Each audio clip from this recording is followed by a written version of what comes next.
my name is Rosario Marin, former Treasurer of the United States under President George W. Bush. I have the distinct privilege to be the first Mexican immigrant to hold such an honor. As a United States Treasurer, one of my responsibilities was to sign our US dollars.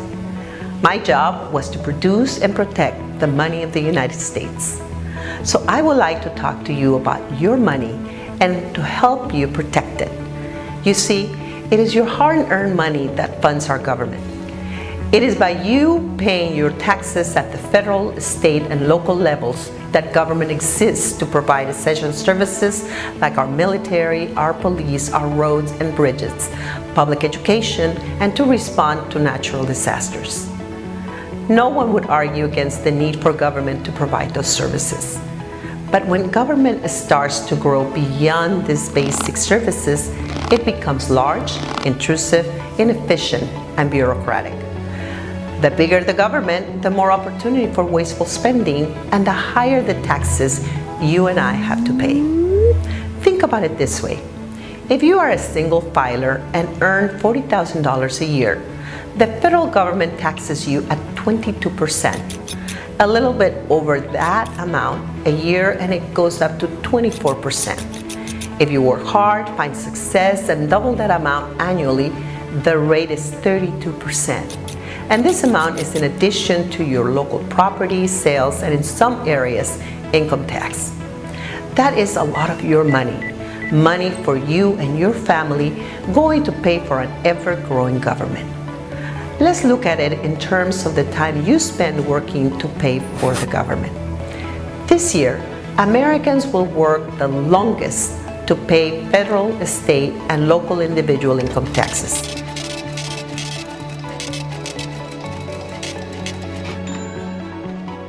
Did you know that in 2018, you and I, paid $3.4 trillion in federal taxes and $1.8 trillion in state and local taxes for a total bill of $5.2 trillion, or 30% of the nation's income? Did you know that almost 77 million people don't pay federal income taxes at all? So that means you and I have to pay more. And lastly, did you know that we Americans collectively spend more on taxes in 2018 than on food, clothing, and housing combined? So when you hear politicians promising all kinds of things like college for all, free healthcare, free this and free that, the question we really have to ask is, who's going to pay for that? And of course, the answer is you.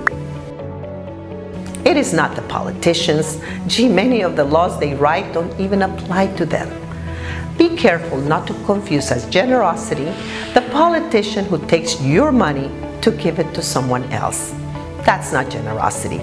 Many call this social engineering or redistribution of wealth. Lately, we hear more voices demanding that government has the answer to more and more issues. Not only is more government not the best solution, but more government places more and more burdens on you, the taxpayer, and it stifles our markets and competitiveness in the global market. You see, free markets and free enterprise allow entrepreneurs to achieve and succeed as far as their abilities will take them. Small businesses are truly the engine that creates jobs. It is not the government. And we shouldn't let the politicians think that big government is the answer to all problems. It isn't. And remember, to fund that big government, they will take your money and you will pay higher taxes.